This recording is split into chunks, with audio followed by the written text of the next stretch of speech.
स्वस्ति न इंद्रो वृद्धश्रवा स्वस्ति नः पूषा विश्ववेदाः स्वस्ति नस्तारिक्षो अरिष्टनेमि स्वस्ति नो मात्रा शुभं चावान् विदधेषु जगमया अग्निजीवाः मनवाचो रक्षसो विश्वेनो देवा आवशागमन्यम् भद्रं कर्णेभिः शृणुयाम देवां भद्रं पश्यमाक्षापरन्तरिषा माता पिता पुत्र विश्वदेवा आदित्यादिते पंचजनारिचं प्राणा प्रपदे चक्षुत्रं प्रपदे वागोजसायमयि प्राणपानो तन्पत्नीं विरजानुगच्छेम देवनाथ गणशुकृतलोके तृतीयपृष्ठे आदिरोचेन दिवः आयुष्यः वर्चस्य पुंस्योमिदम् इदं हिरण्यवर्चस्येत्र विश्वतो दुमा ओम शांतिरंतरिक्षं शांति पृथ्वी शांतिरापः शांतिरूपदय शांति वनस्पतय शांति सर्वरिष्ट शांति सर्वरोगदोष शांति सुशांतिर्भवतु। मंगलम भगवान विष्णु मंगलम गरुड़ध्वज मंगलम पुंडरीकाक्षः मंगलाय तनो हरि। ओम स्वस्ति का मतलब होता है सब स्वस्थ रहे। जो मंत्रों का उच्चारण किया है हमने बोला है स्वस्ति। स्वस्ति का मतलब है सब स्वस्थ रहे, इसलिए आरोग्य कैंप लगाया गया है, जिसके लिए हम लोग सब आभारी हैं। जगत गुरु श्री देवांगाचार्य जी, श्रीमान विपिन शाह जी, शांतिलाल शाह जी, इनके हम आभारी हैं। और इनके ट्रस्ट के द्वारा जो भी ये स्वास्थ्य का कैंप लगाया जा रहा है, हम लोग सब इनकी जो है कामना करते हैं कि आगे ये परस्पर ऐसे ही करते रहें और हमारा देश आरोग्य हो। बोलिए जय श्री गणेश।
ट्रस्टचे सर्वे सभा उपाध्यक्ष साहेब, त्रिपाठी साहेब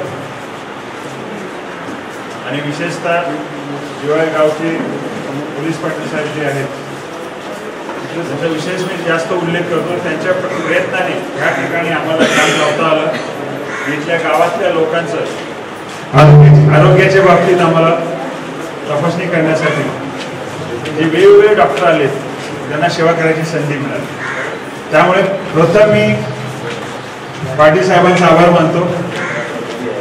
आणि ह्या शिबिरासाठी जे डॉक्टर मंडळी आलेत आमचे सगळे वेळात वेळ काढून आलेले, कारण ते स्वतःच्या लाईफमध्ये इतके बिझी असतात, पण एक सामाजिक बंधन म्हणून काही गोष्टी आपल्याला आयुष्यात करायच्या असतात। त्यासाठी त्यांनी वेळात वेळ काढून आमच्या ट्रस्टमार्फत आम्ही विनंती केल्यानंतर ते ह्या शिबिरासाठी आणि आपल्याला सेवा देण्यासाठी उपस्थित झालेले आहेत। त्यांचं मी मनापासून अभिनंदन करतो.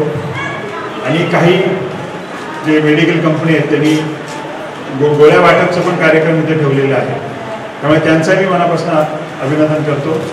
आणि पाटील साहेब तुम्हाला विनंती आहे की तुमच्या गावातले जास्तीत जास्त महिला मंडळी या ठिकाणी येऊ दे. आणि ह्या ज्या डॉक्टर रावखंडे मॅडम आहेत हे 5 जिल्ह्याचे इन्चार्ज आहेत हेल्थ डिपार्टमेंटचे, लक्षात घ्या. डेप्युटी डायरेक्टर आहेत ते. जे ठाणे, रायगड, सिंधुदुर्ग, रत्नागिरी आणि पालघर ह्या 5 जिल्ह्याचे प्रमुख आहेत ते, लक्षात घ्या. त्यांच्या हातामध्ये आरोग्याच्या सगळ्या गोष्टी आहेत. म्हणजे वेळोवेळी तुम्हाला काय मदत हवं असेल तर नक्कीच तुमच्या गावासाठी ते कधी या ठिकाणी उपस्थित राहतात. पण अशाच लोकांना आपण बोलवले की जे समाजासाठी काम करत आहेत. शासकीय नोकर आहे आम्ही, पण समाजासाठी जे काम करतात त्यांच्या अशाच लोकांना आपण बोलवले. दुसरे मॅडम आहेत जे हॉस्पिटलचे प्रोफेसर, जे पॅथॉलॉजीचे प्रोफेसर आहेत, त्यांना खूप सोशल कामाची आवड आहे. त्यांनाही तुम्हाला जे हॉस्पिटलला जर कोणाला ॲडमिट करायचं असेल किंवा काही मदत हवी असेल तर नक्कीच तुम्ही त्यांचा नंबर घेऊ शकता, त्यांना तुम्ही हेल्प मागू शकता. त्यामुळे मॅडम आपल्या मनापासून मी अभिनंदन करतो आणि स्वागत करतो, धन्यवाद देतो की आपण आपल्या वेळात वेळ काढून आमच्या या छोट्याशा संस्थेसाठी वेळ काढून मॅडम, कुलदे मॅडम आपण पण, त्यामुळे तुमचं मनापासून धन्यवाद धन्यवाद धन्यवाद. विभिन्न शांतीलाल शहा ट्रस्टतर्फे जे आरोग्य शिबिर आयोजित करण्यात आलेले आहे आणि त्याच्यात मला पॅथॉलॉजिस्ट म्हणून किंवा इथे एक डॉक्टर म्हणून बोलवण्यात आलेलं आहे. त्यामुळं मी ऑर्गनायझरचे आणि माझे धीर विद्यासागर हेरोके यांचे मी खूप मनापासून आभार मानते. आणि इंटरेस्ट आहे की इथे जमलेल्या सगळ्या इथे जे लाभार्थी आहेत किंवा पेशंट रुग्ण आहेत तर त्यांच्यासाठी मी कॅन्सर अवेअरनेसबद्दल तर थोडंसं माहिती देऊ इच्छिते. तर ते परमिशन दिली तर मी ते आणि इथे मला वाटतं की ते ऑर्गनाईज केलेलंच आहे ह्या रूममध्ये, तर त्याच्यासाठी मी लेक्चर घेईन. मी पहिल्यांदा ठरवलं होतं की फक्त महिलांसाठी लेक्चर घेईन, पण महिलांची संख्या कमी असेल तर पुरुष वर्ग आणि महिला दोघांसाठी कॅन्सर अवेअरनेस किंवा लाईफस्टाईल आणि हेल्थ किंवा हेल्थ एज्युकेशनबद्दल त्याच्यात थोडक्यात मी माहिती देईन. तर नमस्कार. आज या ठिकाणी आपण 3 ट्रस्ट मिळून जो हा हेल्थ चेकअप कार्यक्रम आरोग्य शिबिर आयोजित केलेला आहे, त्यानिमित्ताने माझे सहकारी डॉक्टर बोलडे यांनी मला रिक्वेस्ट केली की मॅडम तुम्ही याल का. आता वास्तविक आपल्या कॅम्पचा पूर्ण नेचर काय काही माहीत नव्हतं, तर एक बार समाज उपयोगी असं शिबिर आहे आणि तुम्ही स्वतःहून ट्रस्टने आयोजित केलेले आहे, त्यामुळे मी आनंदाने या ठिकाणी आले. आता आपलं मुंबई साहेबांनी शॉर्टमध्ये माझा परिचय आपल्याला दिलेलाच आहे, पण तुमची नवी मुंबई म्हणजे 7 कॉर्पोरेशन माझ्या कंट्रोलखाली आहेत कोकण विभागाच्या.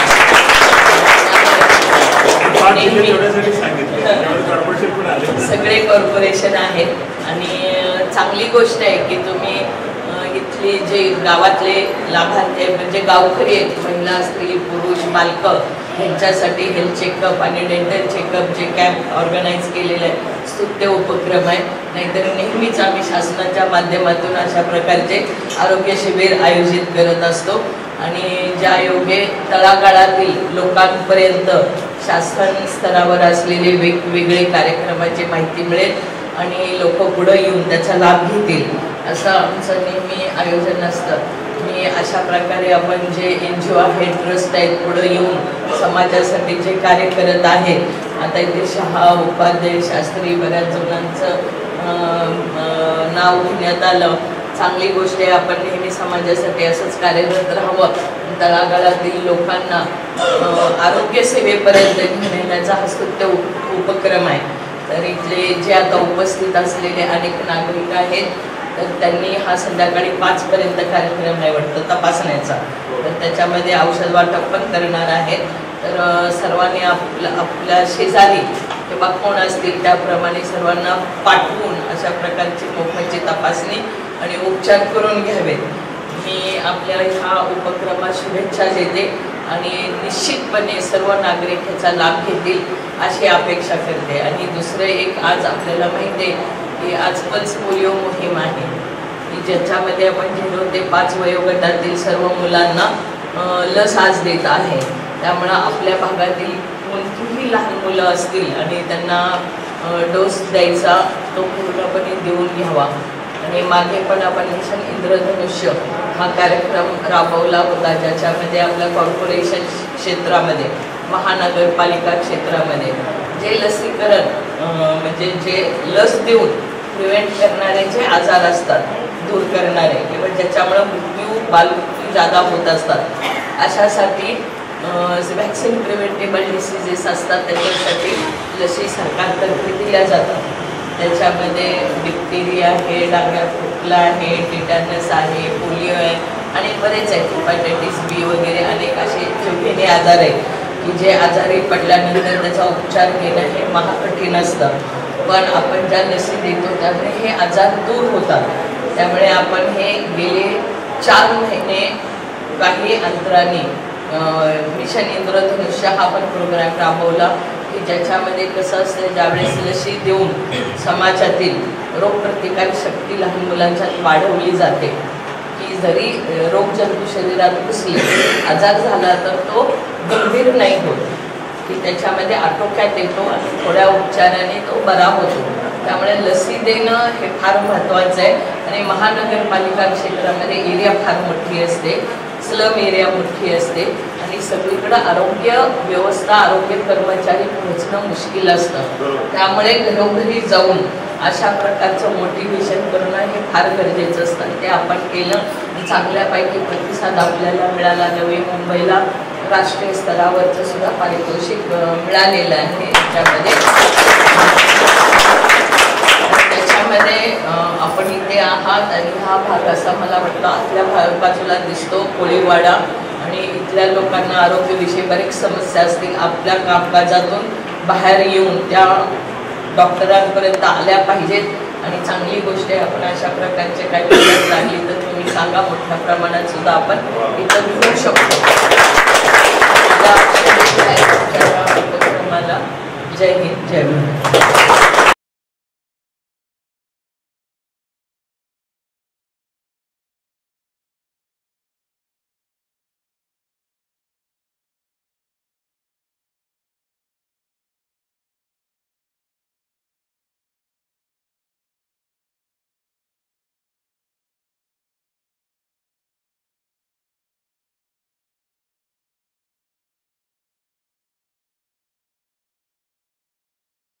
बरेच रुग्ण आमच्याकडे म्हणजे आजारी पडल्यानंतर येतातच आणि तशी शिबिर ऑर्गनाईज करतात. आपल्या उपनिरीक्षकांसारखे म्हणजे ट्रस्टी आहेत, खूप NGOज आहेत, खूप हे तर कॅम्प ऑर्गनाईज करतात. तुम्ही त्याचा लाभ घेतला वगैरे. पण मला असं थोडक्यात म्हणायचं की आपलं लाईफस्टाईल आणि रोजच्या रुटीन व्यवहारात आपण थोडेफार पथ्य पाणी केलं तर कॅन्सरसारख्या रोग किंवा कुठलाही बाकीचे पण रोग, लिव्हरचा असेल, लिव्हर फेल असेल आणि किडनी फेल असेल, ते सुद्धा मोठे कॅन्सरपेक्षा सुद्धा घातक रोग आहेत आणि त्याच्यात पण मृत्यू यायचं संभव असतं. तर बरेच कोणतेही कारण असू दे, डायबिटीस मेलिटस असू दे किंवा आपल्याला हायपरटेन्शन, हार्ट अटॅकचे पण आपल्याकडे रुग्ण खूप आहेत, आपल्या इंडियामध्ये आहेत. आणि आपल्याकडे जगातलं तुम्हाला माहीत नसेल, जगातलं एकदमच आपलं देश असेल की त्याच्यामध्ये हार्ट अटॅक जास्तीत जास्त मृत्यू होतात. तर हे आपल्याला कुठं माहीत नसतं. म्हणजे त्याचं कारण शोधायला गेलं तर एक्झॅक्ट कारण आपल्याला माहिती आहे, पण म्हणजे ताणतणाव आणि हे मुख्य कारण आहे. आणि मग ते त्याच्या हार्टला जे सप्लाय करतात तर रक्तवाहिन्या ब्लॉक होतात, हे मुख्य कारण असतात. आणि त्याच्यात मग त्याचं आम्ही असं अनालिसिस करतो की काय कारण असेल, कॅन्सरला काय कारण आहे, हे हार्ट अटॅकला काय कारण आहे, दुसरे काय असेल त्याचं. तर असं ओव्हरऑल आम्ही केलं तर आपली लाईफस्टाईल पण खूप आहे.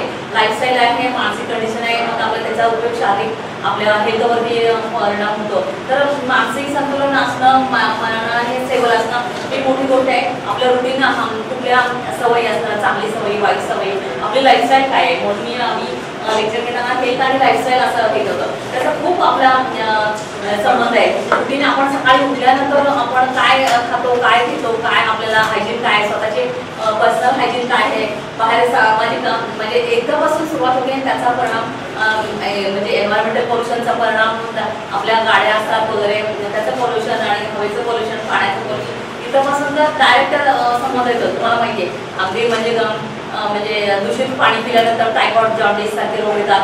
दूषित अन्न खाल्ल्यानंतर आपल्याकडे कितीतरी हॉस्पिटलमध्ये विषबाधा झाली.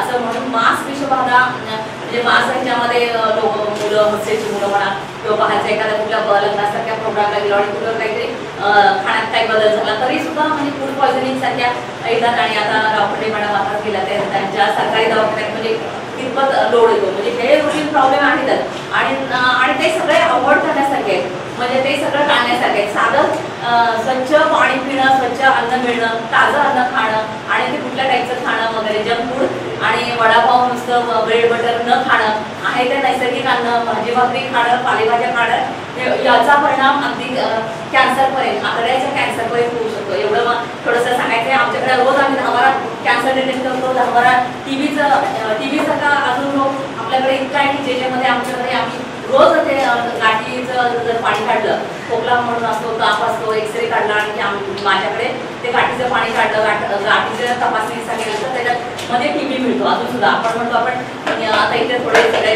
सशक्त दिसतात लोक, पण अजून सुद्धा आपल्या समाजात टीबी, लेप्रोसी ह्याच्यासाठी लेप्रोसी म्हणजे कुष्ठरोगाचे तुम्ही ऐकलं असेल किंवा पेशंट अजून सुद्धा आपल्याकडे खूप मोठ्या प्रमाणावर मिळतात. तर ही सगळी खूप आपल्याला सोशल ह्याचं म्हणजे आपलं खूप पूर आहे.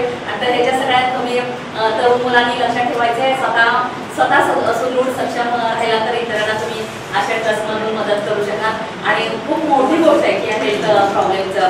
आणि कॅन्सरबद्दल तर आपल्या मुलाच्या वाईट सवयी, चांगल्या सवयी, टोबॅको, स्मोकिंग त्याचा परिणाम होतो. आणि आता तिथे बाहेर बोर्डावर लिहिलेले आहेत म्हणजे तोंडाच्या कॅन्सरबद्दल सांगायचं तर तोंडाच्या कॅन्सरबद्दल फक्त टोबॅको आणि मला सांगायचं की सगळ्यांना माहिती आहे की स्मोकिंग केलं तर टोबॅको, तंबाखू, गुटखा मोठ्या प्रमाणात आहे आणि अगदी मोठ्या स्टाईलने दाखवतात आपण वेगवेगळ्या पिक्चरमध्ये, टीव्हीमध्ये वगैरे तंबाखू खालेलं म्हणजे स्टाईल म्हणून झालेले आहे. तर ते चांगलं पण वाईट मीडियाचा परिणाम हाही सुद्धा खूप म्हणजे एक विचार करण्यासारखा मुद्दा आहे.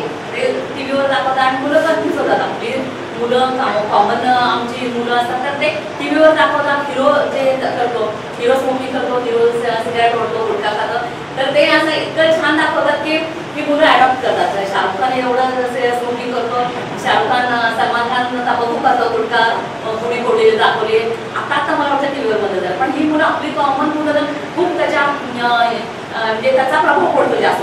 हे खूप चुकीचं आहे. मीडियामधनं दाखवलं, टीव्ही पिक्चरमधनं दाखवलं हे पण खूप चुकीचं आहे आणि याचं पण आपण कुठं तरी भान राखायला पाहिजे. आणि जे चांगले आणि जे म्हणून आपण अगदी खरंच थोडंसं जरी विचार करणारी मुलं असतील तर ती मुलं अशा कोणत्याही वाईट सवयीपासून लांब राहतील. मग ते तंबाखू असू दे, दारू असू दे, गुटखा असू दे, आपल्यापर्यंत अजून इंजेक्शननी ड्रग IV देणं किंवा कापू माझ्या वगैरे म्हणजे अजून काय काय बरेच असतात तर त्याच्यापासून लांब राहतील असं काही मुलं विचार करणारी असतात, नक्कीच असतात. सगळीच मुलं काही वाहत गेलेली नसतात. तर मला असं म्हणायचं आहे आपला रोल असा असेल की जे कोणी त्याच्या वाईट मार्गाला लागतील तर त्याच्यापासून थोडंसं त्यांना प्रवृत्त करायचं आहे आणि त्यांना त्या नादाला लावून द्यायचं नाही आणि आपला चांगला ग्रुप करायचा आहे आणि क्वालिटी लाईफ जगायचं आहे. फक्त टोबॅको म्हटलं म्हणजे तंबाखू म्हणून फक्त आपल्याला तोंडाचा कॅन्सर होतो असं नाही, त्याचा परिणाम म्हणजे लंग कॅन्सरवर होतो, आतड्याचा कॅन्सर सुद्धा किंवा अल्सरेटिव्ह कोलायटिस, आतड्याचा कॅन्सर, किडनीचा कॅन्सर, ब्लॅडर म्हणजे मूत्राशयाचा कॅन्सर हे सुद्धा टोबॅकोमुळंच होतो. म्हणजे टोबॅको म्हणजे आपण तुम्हाला माहिती आहे काही आपण खाल्लं, श्वासाद्वारे गेलं किंवा काही पेय पिलं तर ते काही फक्त पोटात आणि आतड्यात तर जाते. त्याचं काय होतं आपण खातो म्हणजे इंजेक्शन, मग त्याचं पचन होतं, मग रक्ताभिसरण होतं, रक्ताभिसरणातून प्रत्येक अगदी पायाच्या नखापर्यंतच्या पेशीमध्ये ते रक्त आणि ते जे रक्तातलं जे काही आपण टोबॅको असेल किंवा दारू असेल तर तिथंपर्यंत पोहोचतं. म्हणजे सगळ्या शरीरावरती परिणाम होतो. तर हे कुठल्याही वाईट मार्गाला लोकांनी जाऊ नये आणि आम्हाला ते कॅन्सर सारख्या रोगाचं जेवढं हातात आहे तेवढं तरी आपण प्रिव्हेंट करू शकतो असं मला वाटतंय. आणि तुम्ही म्हणाल की कॅन्सर आता काय फक्त काय एखाद्या व्यक्तीला आपण म्हणतो ना त्याला कॅन्सर झाला, अन्ननलिकेचा कॅन्सर झाला, आतड्याचा कॅन्सर, काही सवय नव्हती, काही दारू पित नव्हता, म्हणजे अंड्याचं केक सुद्धा खात नव्हता, त्या माणसाला झालं. म्हणजे असं कितीतरी आहे की प्रत्येक वेळेला ही कारणं असतातच असं नाही, पण कुठेतरी चांगलं लाईफ आणि आपली क्वालिटी लाईफ हे करावं आणि वाईट सवय म्हणजे वाईटच सवयी असतात त्याच्या नादाला अजिबात लागू नये असं मला वाटतं. आणि आपल्याला ते कॅन्सर अवॉइड करण्यासाठी असतात तर आपण ते अवॉइड करू शकतो. पिक्चरमध्ये आता मी काल परवाच पाहिलं की आपले अगदी मोठे कलाकार पूर्वीच्या पिढींना माहिती असेल की दादा कोंडकेसाठी तो निर्व्यसनी होता. एवढी मोठी मोठी महान व्यक्ती असेल तर तो पूर्ण निर्व्यसनी होता.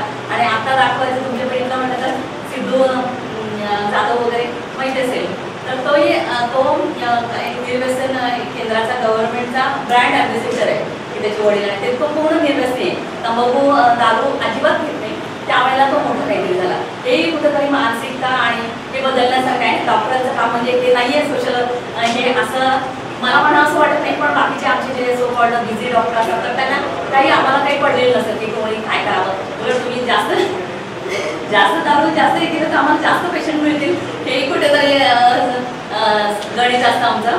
पण मला इथं म्हणायचं की मी जे हॉस्पिटलमध्ये इतका प्रचंड पेशंटचा लोड असतो. प्रचंड महिलांचा कॅन्सर, सीए ब्रेस्ट हा जगातला एक नंबरचा कॅन्सर झालेला आहे. तिथं सुद्धा लाईफस्टाईल वगैरे होती आणि शेवटी मग हॉर्मोन्स वगैरे असतात. मग आपल्याला लाईफस्टाईलमध्ये सगळंच येतं. मग आपण जंक फूड खातो, वडापाव खातो फक्त आणि ते फळं खाते, फ्रूट्स वगैरे आहे ते आपल्याला मिळणारं सोप्या गोष्टी. आता मी बाजारातून आले आपली गाडीतून बाजार करून किती फळं होते, मासे वगैरे होते सर, पण फळं ताजी फळं वगैरे पुष्कळ होती. पण ते किती आपण खातो आणि म्हणजे पोटात गेलं तर फायबर जे असतं तंतुमय अन्न असेल तर ते पोटात गेलं की आपल्याला पोट साफ होणं ही एक चांगलं लक्षण आहे आणि ते आपलं सुदृढपणाचं लक्षण आहे आणि त्याच्यातनं लक्षात केलं पाहिजे.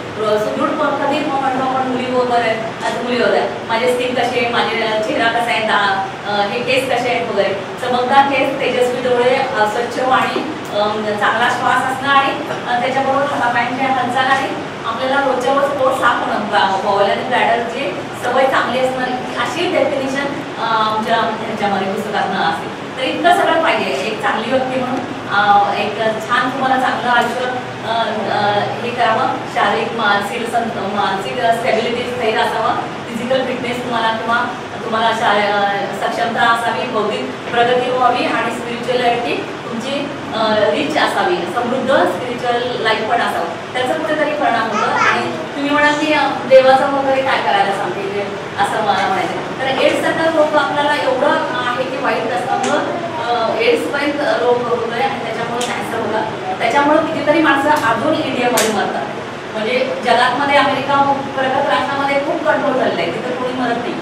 तिथं आता खूप छान म्हणजे अद्यावत ट्रीटमेंट असते, कॉस्टली हे असतं. पण इथं आपल्याकडे इंडियात अजूनही टीबी आणि हा रोग आणि एड्स सारख्या ह्यांनी मरतात. तर हे सगळं वाईट गोष्टीमुळेच आहे. तिथं कुठेतरी इथं वाटतं की फॉरेनच्या पुस्तकांना पण दिलेलं आहे तिथं आध्यात्मिक थोडासा म्हणजे आपल्या आयुष्यात स्थान असावं, देवासाठी स्थान असावं. आता इथं पण जगद्गुरू म्हणजे देव नायक आचार्यांचं अभिवादन करूनच आपण सुरुवात केलेली आहे. तिथं कुठेतरी आपल्याला बेस आहे, आध्यात्मकता आहे, देवावर आपल्या धर्माप्रमाणे आपल्या बुद्धीच्या क्षमतेप्रमाणे आपण विश्वास ठेवायचा आणि अंधश्रद्धा नाही ठेवायची.